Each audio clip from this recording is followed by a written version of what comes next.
জামালপুরের Islamic foundation আয়োজিত উপজেলা জেলা পর্যায়ের জাতীয় হিফজুল কোরআন প্রতিযোগিতায় প্রথম স্থান অর্জন করেছেন মোহাম্মদ আরাফাত হোসেন। তিনি জামিয়া সাজেদা আজিজিয়া কওমি মাদ্রাসার শিক্ষার্থী এবং মোহাম্মদ শাহ আলী মিয়ার ছেলে। গত 13 এপ্রিল উপজেলা পর্যায়ে এবং 20 এপ্রিল জামালপুর সদর মডেল মসজিদ প্রাঙ্গণে এতে জেলার বিভিন্ন মাদ্রাসার শিক্ষার্থীরা অংশ নিল। ক গ্রুপে প্রথম স্থান অর্জন করেন আরাফাত। এই অসামান্য সাফল্যের স্বীকৃতি স্বরূপ মঙ্গলবার সকালে নিজ মাদ্রাসা জামিয়া সাজেদা আজিজিয়া প্রাঙ্গণে তাকে সংবর্ধনা দেওয়া হয়। মাদ্রাসার শিক্ষক মণ্ডলী, পরিচালনা কমিটির সদস্য, স্থানীয় নেতৃবৃন্দ ও শিক্ষার্থীরা তাকে ক্রেস্ট, ফুলের মালা ও নগদ অর্থ দিয়ে বরণ করে নেন। এই সময় হাফেজ আরাফাত যেন আগামীতে বিভাগীয় পর্যায়ে প্রথম স্থান অর্জন করে জেলার মুখ উজ্জ্বল করতে পারে, সেই জন্য বিশেষ দোয়া ও মোনাজাতের আয়োজন করা হয়। প্রথম স্থান করে জেলা পর্যায়ে প্রথম অবস্থান করেছি। সকলে আমার জন্য দোয়া করবেন যেন আমি সামনে জাতীয় পর্যায়ে যেতে পারি।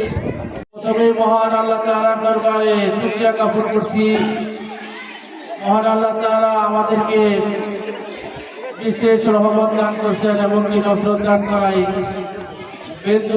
জামিয়া সাজেদা আজিজিয়া কওমি মাদ্রাসা বিগত 19/4/2010 থেকে প্রতিষ্ঠিত হয়ে আজ পর্যন্ত মাদ্রাসাটি অতি দ্রুত উন্নতির শিখরের দিকে পৌঁছে যাচ্ছে।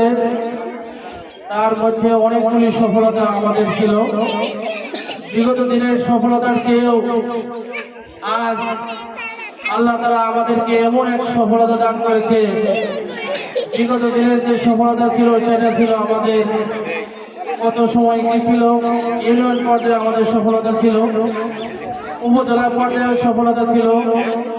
আল্লাহ তাআলা এই 2026 সালে অত মাদ্রাসার এমন সফলতা দান করছে যেটা পুরা জামালপুর জেলাকে আমরা পার করিয়ে সারা জামালপুরের ভিতরে সেরা অর্জন করিয়ে এখন আমরা বিভাগীয় পর্যায়ে চলে যাচ্ছি। এই জন্য মহান আল্লাহ তাআলার দরবারে অসংখ্য শুকরিয়া জ্ঞাপন করছি। আল্লাহ তাআলা তৌফিক দেওয়ার কারণে পেরেছি।